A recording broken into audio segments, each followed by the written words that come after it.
오늘 우리에게 주신 하나님의 말씀 사도행전입니다. 사도행전 17장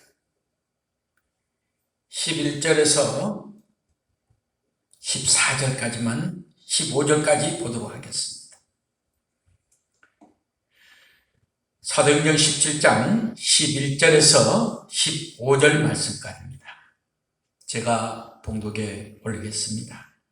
베레아 사람은 데살로니가에 있는 사람보다 더 신사적이어서 간절한 마음으로 말씀을 받고 이것을 그러한가 하여 날마다 성경을 상고하므로 그 중에 믿는 사람이 많고 또 헬라의 기부인과 남자가 적지 아니하나 데살로니가에 있는 유대인들이 바울이 하나님의 말씀을 베레아에서도 전하는 줄 알고 거기도 가서 무리를 움직여 소동케 하거늘 형제들이 곧 바울을 내어 보내어 바다까지 가게 하되 실라와 디모데는 아직 거기 유하더라. 바울을 인도하는 사람들이 데리고 아덴까지 이르러 바울에게서 실라와 디모데를 자기에게로 속히 오게 하라는 명을 받고 떠나니라. 아멘. 할렐루야. 오늘 귀한 말씀 사도행전 17장 11절에서 15절 말씀을 가지고 베레아인의 삶이라는 제목으로 함께 은혜를 나누고자 합니다. 일주일에 한 번 만나는 게 얼마나 반갑고 감사한지 모릅니다. 이번 코로나19로 인하여 하나님 앞에 예배 드리고 하나님을 찬양하고 하나님께 영광 돌린다는 것이 얼마나 귀하고 위대하고 아름다운지 새삼 깨닫게 되었고 정말 예배의 중요성을 우리가 다시 한번 생각해 보는 큰 계기가 되었습니다. 예배를 드리고 싶어도 드리지 못하는 그 마음을 우리가 다시 한번 성령이 불러일으켜서 교회가 살고 가정이 살고 여러분의 삶이 살고 이 나라의 민족이 살고 전 세계가 정상적인 시스템으로 다시 돌아가서 온 세상이 평화와 기쁨, 빛과 소금의 역할을 감당하는 많은 성도들을 통하여 은혜와 은총이 넘치기를 간절히 축원합니다. 제가 인천 한일교회 봉사할 때 그 교회에 많은 분들이 북한 분들이 많이 계셨어요. 6.25 전쟁으로 피난 와서 또 전쟁으로 인하여 북쪽에서 지주 생활을 하다가 말 그대로 잡히면 목숨 잃고 모든 걸 뺏기는 그 가운데 밤에 야반도주하여 호롤단시에 금방 가겠지 하는 마음으로 오신 그런 장로님도 계셨고 정말 우리가 생각지 못하는 이별의 아픔, 이산의 아픔, 눈물의 고통을 겪은 그런 성도들이 많이 있었습니다. 제가 그 교회를 봉사하면서 정말 이 북한 분들의 그 정신력 그리고 그분들의 그 삶에 대한 애환 또 자식들에 대한 그 애착 참 배울 점들이 많더라고요. 그 화려한 거 겉이 화려하고 집이 정말 아름답게 지어졌다 이런 것보다도 실속 있는 삶 내부의 가족들 또 아내에게 좋은 냉장고 사주려고 하고 또 하는 그런 모습들을 보고 제가 참 그 장로님들을 보고 많이 배우게 됐습니다. 그 중에서도 정말 배우고 제가 지금도 제 부족함을 깨닫는 게 새벽 예배 때가 되면은 보통 교회 5시에 새벽 예배 하면은 4시 반이나 40분 되면은 기도하러 와서 이렇게 많은 분들이 기도합니다. 그런데 이 북한 분들의 이 장로님들은 4시 정도 오셔요.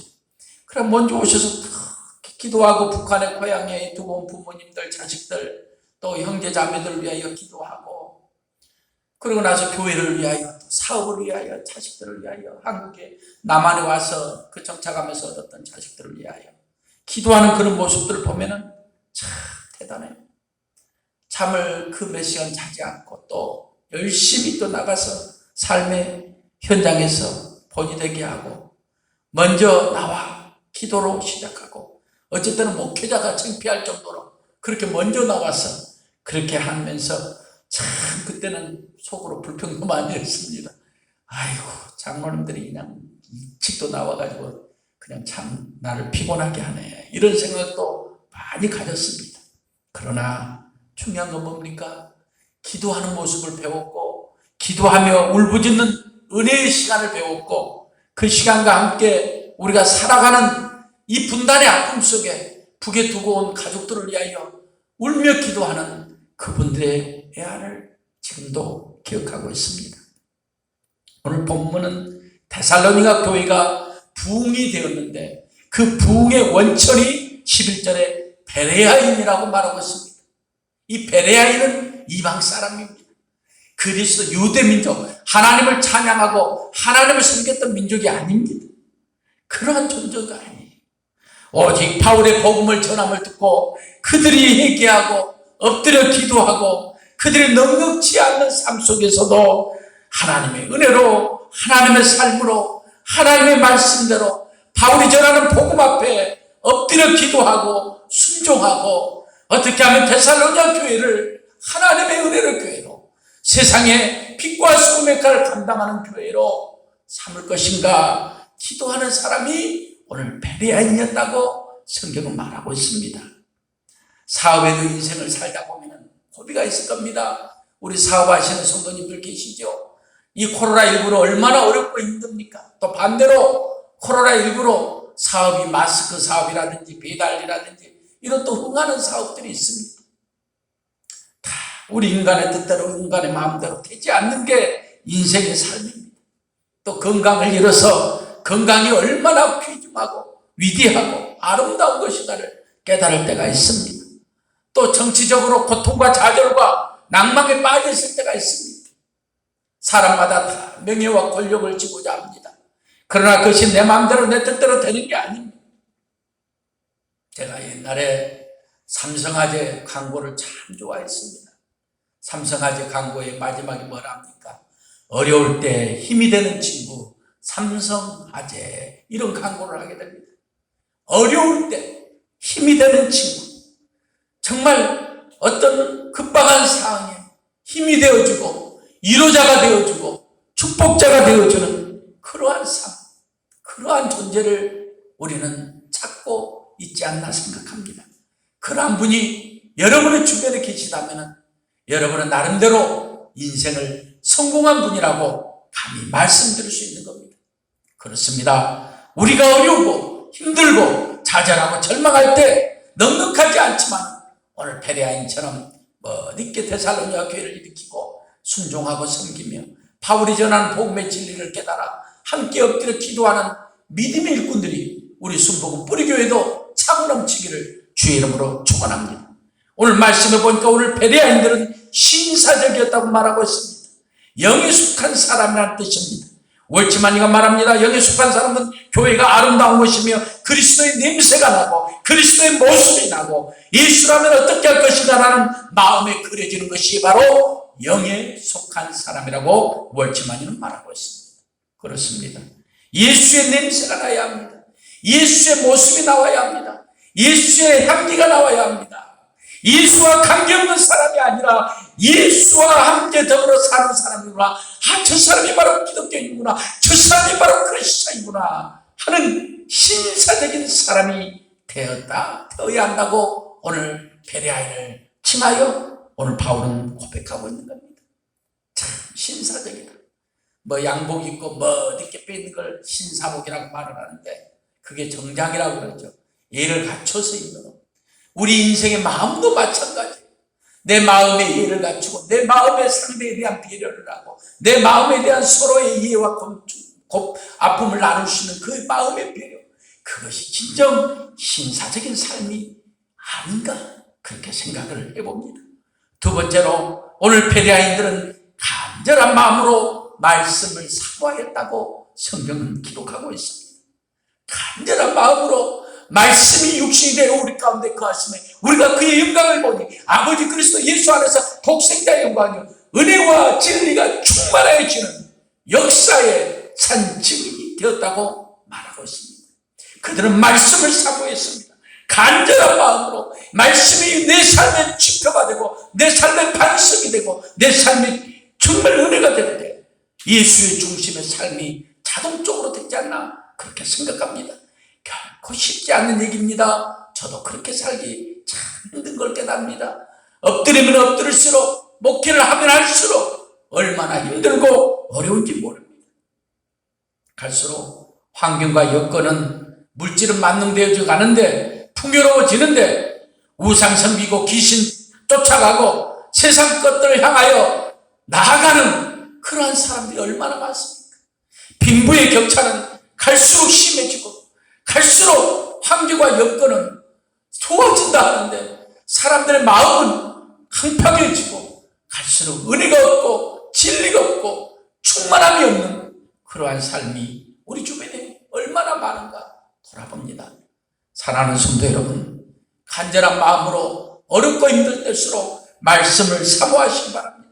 오늘 베레아인들이 사모했던 이 말씀이 우리의 말씀이 되고, 우리가 사모한 말씀이 되고, 우리가 기쁨의 말씀이 되고, 우리가 삶의 은혜가 되는 그러한 축복의 말씀이 되어서 여러분의 삶에 크나큰 은혜와 역사가 있기를 주의 이름으로 축원합니다. 오늘 14절 세 번째로 보니까 베레아인들은 믿음의 사람과 함께 한 자라고 말하고 있습니다. 베레아인들의 가장 큰 장점, 오늘 14절을 다시 한번 얘기합니다. 말씀을 사모하는 자, 믿음의 사람, 하나님과 함께하고자 하는 사람끼리끼리 모인다가죠. 말씀을 사모하고 믿음으로 함께하는 자와 더불어 살아가는 베레아인, 그들이 바로 데살로니가 교회를 살리고 은혜 가운데서 축복하고 역사하고 기적을 일으키고 소망을 일으키고 삶의 역사에 놀라운 은혜를 일으키는 위대한 삶의 조건이 된 줄 믿습니다. 도박 좋아하는 사람은 도박 좋아하는 사람끼리 모입니다. 놀기 좋아하는 사람은 놀기 좋아하는 사람끼리 모입니다. 춥바람 나는 사람들 보면 춥바람 나는 사람들끼리 모이는 거예요. 기도하기 좋아하는 사람은 기도하는 사람끼리 모이는 겁니다. 말씀을 사모하는 사람들끼리 모이는 겁니다. 주님을 은혜로, 말씀으로, 영광으로 세상의 빛과 소금의 역할을 감당하며 가난한 자, 병든 자, 굶주린 자, 헐벗는 자를 위하여 어떻게 하면 내가 협력할 것인가, 내가 어떻게 하면 부족하지만은 오늘 베레아인처럼 넉넉하지 않지만은 도울 것인가, 믿음의 사람과 함께하는 역사가 우리 교회에 있기를 주 이름으로 축원합니다. 예수와 같은 동족인 유대인들은 소동을 일으키고 바리새인과 사두개인의 편이 되었다고 오늘 성경은 기록하고 있습니다. 예수와 같은 민족, 유대인들에게, 그러나 예수를 인정하지 않았습니다. 예수를 구세주로 받아들이지 않았습니다. 그리고 바울이 이 예수를 통하여 어떻게 복음을 전했다는, 이 데살로니가에 전했다는 소식을 듣자마자 그들은 소동을 일으키고 바리새인과 사두개인과 함께 되어서 바울을 핍박하고 실라와 디모데를 핍박하는 인생의 삶이 되어버렸다고 오늘 말하고 있는 겁니다. 오늘 베레아인들은 진정 예수쟁이였습니다. 바울과 함께한 민족의 사람들이었습니다. 기독교인이었습니다. 크리스찬이었습니다. 우리가 무엇을 소망하며 무엇을 위하여 기도하며 나갑니까? 오늘 베레아인처럼 멋있는 신사적인 사람이 한번 되보십시오. 정말 오늘 베레아인처럼 간절히 말씀을 사모하는 그러한 성도들이 한번 되보십시오. 오늘 베레아인처럼 믿음의 사람과 늘 함께하며 바울의 복음의 진리 안에서 함께 기도하며 함께 말씀으로 부끄럽지 않는 신앙의 삶을 살아가는 하나님의 사람이 되기를 주 이름으로 축원합니다. 지금 많은 경제적인 어려움 속에서도 우리나라 경제가 세계 지금 7위니 8위니 하는 소리가 들려옵니다. 주식이 최고로 올라가고 있고, 정말로 1인당 국민소득이 3만 불이 넘어서 이제 3만 2천 불이 넘어가는 그러한 많은 것들의 풍요로움을 느끼는 이 조그만 땅덩어리 대한민국이라는 이 분단의 아픔에 민족의 서름이 있는 그러한 우리의 삶입니다. 그런데 왜 그렇게 힘듭니까? 왜 빈부의 격차는 갈수록 더 심해지고 집 한 채, 서울에 집 한 채가 10억인, 20억이니 하는 이런 세상을 살아가야 합니까? 격세지감이 느껴집니다. 중요한 건 무엇입니까? 오늘 우리는 믿음의 사람입니다. 세상 사람이 아닙니다. 하나님의 사람입니다. 하나님의 사람은 하나님의 방법으로 살아야죠. 하나님의 말씀의 진리가 무엇인지를 알고 그 말씀의 진리를 깨닫고 함께하며 살아가야죠. 그것을 오늘 사도행전 17장은 베레아인을 통하여 우리에게 메시지를 주고 있는 것입니다. 아무리 물질에 많은 주의가 되고 아무리 세상이 교회를 핍박하고 교회에 많은 손가락질을 당하는 어려움이 있다 할지라도 교회가 바로 서지 못하고 교회가 일어나지 못하고 하나님 앞에 영광 돌리지 못한다면 우리는 결코 크리스찬이라고 말할 수 없을 것입니다. 오늘 베레아인은 진정한 예수쟁이였습니다. 바울과 함께 복음의 편에서 그리스도의 하나님의 믿음의 사람과 함께하려고 몸부림을 치는 사람이었습니다. 죽인 우리 민족에는 여러 가지 아픔들이 있습니다. 전 세계에서 남과 북이 나눠서 전쟁 총칼을 들이대고 싸우고 있는 민족이 우리 민족입니다. 한국에 지금 영국이냐 미국이냐 중국이냐 어느 나라가 우리의 우방이냐 어느 나라가 우리의 적대국이냐 편가르기로 인하여 가운데 샌드위치에 끼어있는 이 약소민족의 우리 민족의 모습을 보면 기도가 더 나와야 할 줄로 믿습니다. 그러한 가운데 우리 민족이 지금 존재하고 있기 때문입니다. 우리 민족, 우리 이 연약한 민족, 한민족 정말 한이 많고 여러 가지 그러한 정말 침공과 아픔에 969번 천여 번이나 되는 그러한 침공을 받으면서도 아직도 민족의 존재를 지키며 살아가고 있는 우리 민족. 이제 그리스도의 무늬와 그리스도의 색깔과 그리스도의 향기와 그리스도의 말씀과 그리스도의 모습으로 덧입혀졌어. 진정 오늘 바울이 베레아인들을 통하여 데살로니가 교회를 성장하고 부흥시켰던 것처럼 우리 순복음 뿌리 교회가 적은 수지만은 서로 기도하고 서로 연합하고 서로 마음을 모아 하나님 앞에 바로 설 수 있는 놀라운 축복의 교회가 되기를 주의 이름으로 축원합니다. 나의 달려갈 길을 마치고 나의 믿음을 지켰으니 이보다 더 큰 기쁨이 없다는 사도 바울의 고백이 우리 신앙의 삶에 크나큰 역사로 남기를 주의 이름으로 간절히 축원합니다.